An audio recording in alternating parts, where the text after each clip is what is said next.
Why can't we talk about tough issues? The fact-value split. This game we learn to play very young.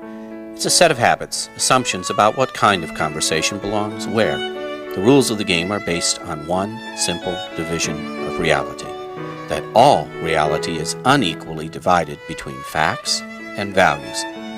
A small number of facts and a very large number of values. The facts are objective.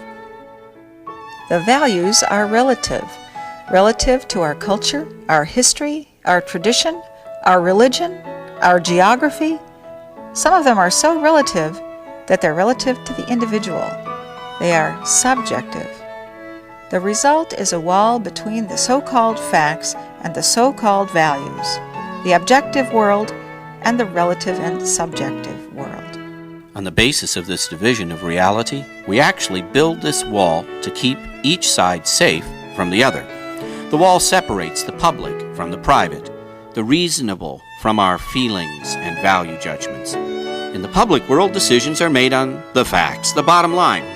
In the private world, conversation is based upon feelings and values.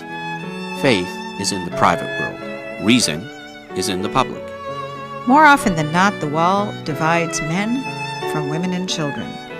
Indeed, one of the easiest ways a young man can prove he's no longer a child is to stop going to church.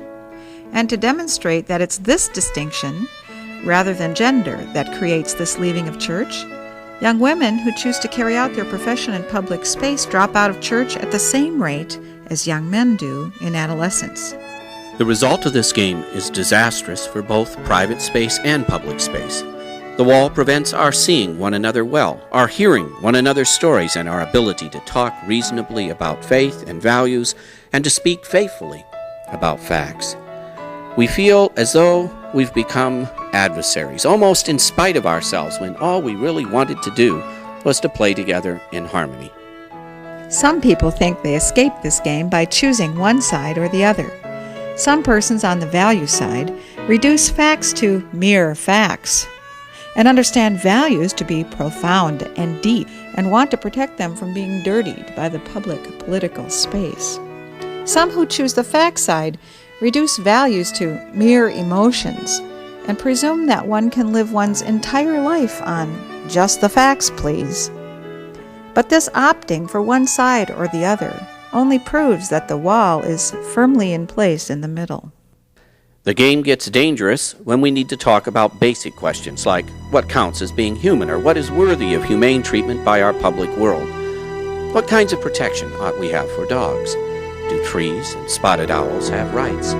We desperately try to force the scientists to tell us, and they can't. Some of us try to impose our private values through special interest groups who try to get majority votes as if such questions could be decided by a majority vote.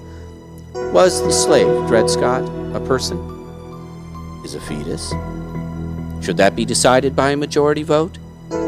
How do we, short of a civil war, decide?